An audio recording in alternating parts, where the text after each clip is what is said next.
Okay, ladies and gentlemen, let's go ahead and get started. Now, as you saw in the title, I'm going to show you one factoring technique to rule them all. Now, you've probably heard people in your class, or maybe your teacher says, "Oh, factoring's easy, no problem, just use one of these 11 techniques." Well, I'm going to show you one technique that works for any quadratic expression. If it factors at all, this will factor it. Now, the only exception is if it simply doesn't factor, you have to go to the quadratic formula. But if it will factor at all, whether you can factor it by grouping or whatever, this technique will work for any quadratic expression. Here's how it goes. We're going to call this the area model and diamond technique, because to factor this, you're going to draw an area model, just a 2x2 box, and that'll contain a couple of your terms. Draw a diamond, and the only reason we make one into a square and one into a diamond is because you need to be able to tell them apart. There you go. The technique goes like this. Take your squared term and put it in the bottom left. Take your constant term and put it in the top right. Take your middle term, your x term, and put it in the bottom of the diamond problem. Now, in the top of your diamond problem, you're going to want first times last. Squared term times constant term. Okay, now we're going to focus on the diamond for a minute. We want the two numbers that are going to add up to 5x, but multiply out to be 6x squared. Okay? Now, I'm sure you're probably saying, well, there's a shortcut. You can do this a lot faster. But again, this technique works with any quadratic expression as long as it'll factor. Now, I'm thinking our two numbers that add up to 5x but multiply out to be 6x squared are going to be 2x and 3x. 2x plus 3x is 5x, and 2x times 3x is 6x squared. So that's perfect. Now, once you have your two magic numbers, we're going to take those and we're going to put them over into the area model here and here. Now, it doesn't matter if you put the 3x here and the 2x here, or if you swap them, doesn't matter, as long as they go in those two open spots. Now, to factor, we're going to fill out the outsides of the box. So what would go on the outsides of the box? And the thing that goes out there is the things that would times out to be what's inside. These are area models, and area, of course, is side times side. So we're going to think, what times what makes x squared? Well, x times x makes x squared. And again, since it's an area model, if this distance is x, then that distance must also be x, because they're rectangles. Now we're going to think, x times what makes 2x? Well, x times 2 makes 2x. So I'm going to put a 2 here. And just like last time, if this is 2 units, then that's also 2 units. So I'm going to put that over here. Everything should line up from top to bottom. You guys couldn't see that very well. From top to bottom and side to side. Now let's think. 2 times what makes 6? Well, 2 times 3 is 6. And if this is 3, that must also be 3. So again, make sure it lines up from top to bottom. And I do that to avoid confusion. And of course, 3 times what makes 3x? 3 times x makes 3x. So there's going to have to be an x here. Take one final check to make sure everything lines up from top to bottom and side to side. And it's just like magic. There's your factors, x and positive 3, x and positive 2. In other words, x plus 3 and x plus 2. We're going to throw those inside some parentheses. And we have our factors, just like magic. Now again, there's shortcuts. There's all sorts of things you can do to make this faster. But I'm just teaching you the one technique to rule them all.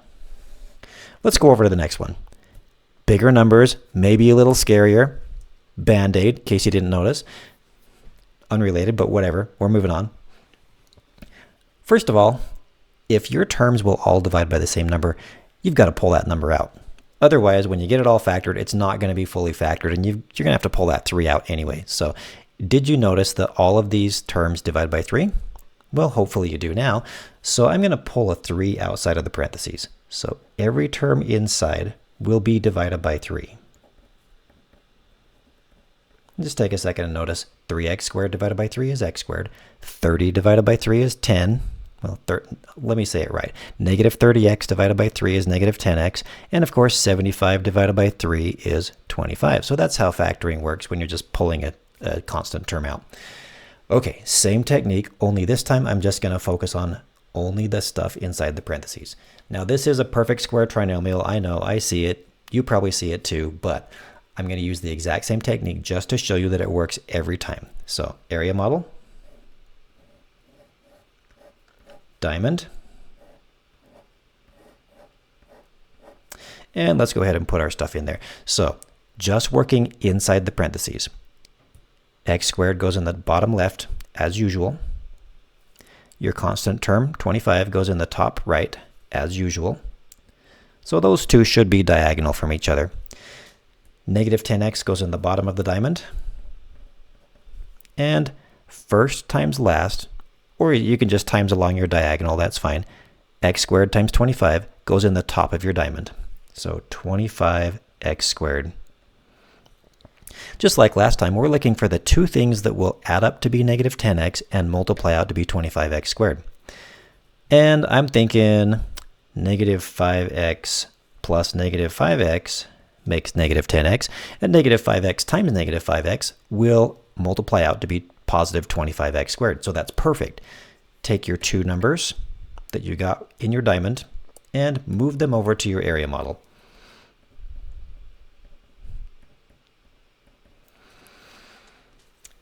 Just like last time, I'm going to move a little faster because you saw it over here, but you're thinking what times what makes x squared? Well, x times x makes x squared, and if that's x units high, then this side must also be x units high. X times what makes negative 5x? Well, x times negative 5 makes negative 5x, so that must be negative 5. And if this is negative 5 units, then this is negative 5 units. And of course, we're living in some magical mathematical world where distances can be negative. So there you go. Okay, let's think. Negative 5 times what makes positive 25? Well, negative 5 times another negative 5 makes positive 25. So if this distance is negative 5, then that distance must also be negative 5. And finally, negative 5 times what makes negative 5x? Well, negative 5 times x makes negative 5x. Perfect. Okay, so we've got our factors. All right, x minus 5 and x minus 5. So you just look along one of the bases and one of the heights. That's all you need. Okay.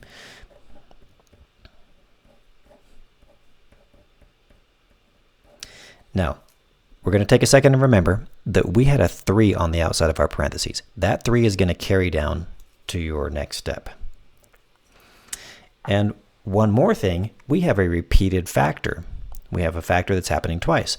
So I'm going to write that in the most efficient way possible and just make it x minus 5 squared. So I have 3 times x minus 5 squared, because x minus 5 times x minus 5, of course, is x minus 5 squared. We did another one, ladies and gentlemen. Like I said, this works every time, no matter what. Doesn't matter how you could possibly factor it in other ways. This technique works if it will factor. So let's do one more. This one might be a little bit more, well, a little bit less intuitive. So let's take on the challenge, shall we? First off, just like usual, I'm checking to see if they'll all divide by the same number, and this time they won't. So I'm going to go straight to the area model and the diamond.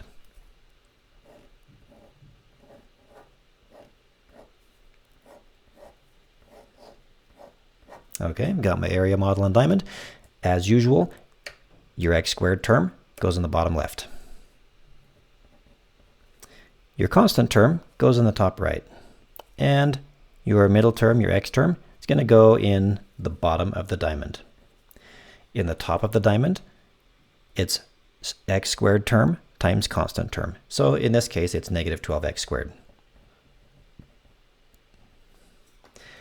Okay, now this one is going to seem less intuitive. I need two numbers that add up to 11x and multiply out to be negative 12x squared. So, and you'll get more experience with this. You'll get better at it. I mean, finding the two numbers that add up to something and multiply out to be something else, pretty soon it'll just come right into your mind. You'll get good at it. But at first you might have to think a little bit about those two numbers that happen to add up to be the bottom of the diamond and multiply out to be the top. Now this one, I'm going to think 12x plus negative x makes 11x. So hopefully you agree 12x minus x makes 11x, and 12x times negative x makes negative 12x squared. So it's working. So those are the two numbers that I'm going to carry over to my area model. And of course, we're just going to use the same old technique. Let's see. Now I could put a 2x here. So 2x times x is 2x squared. But if I put my 2x here, watch what happens. If this is 2x, that must also be 2x. And 2x times what makes negative x? Well, I don't know. It doesn't work. So I'm going to make sure and put my 2x here, because 2x does work with 12x. 2x times 6 makes 12x. Okay, so that's one thing you got to watch out for with this technique. Okay, everything else should work out just fine. If this is 6, that must also be 6. 6 times what makes negative 6? Well, 6 times negative 1 makes negative 6. And if that's negative 1, that's also negative 1.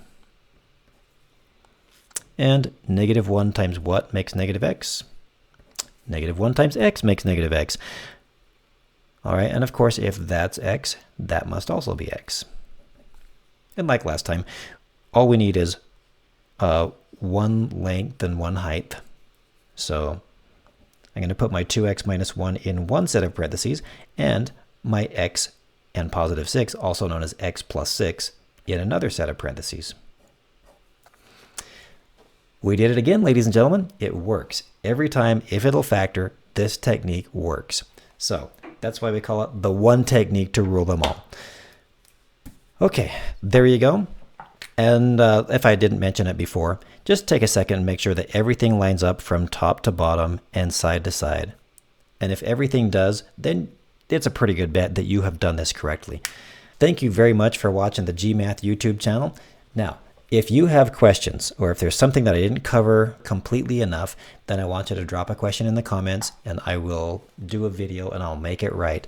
Or if you have a question on something that you would like to see on this channel, then drop it in the comments. I'm a teacher. I've been teaching for a lot of years. I teach everything from 7th grade math all the way up to college mathematics. So if you have that question, let me know and I'll do everything I can to answer your question. Thank you very much. Appreciate each and every one of you. Have a great day. Thanks for watching, and we'll see you later.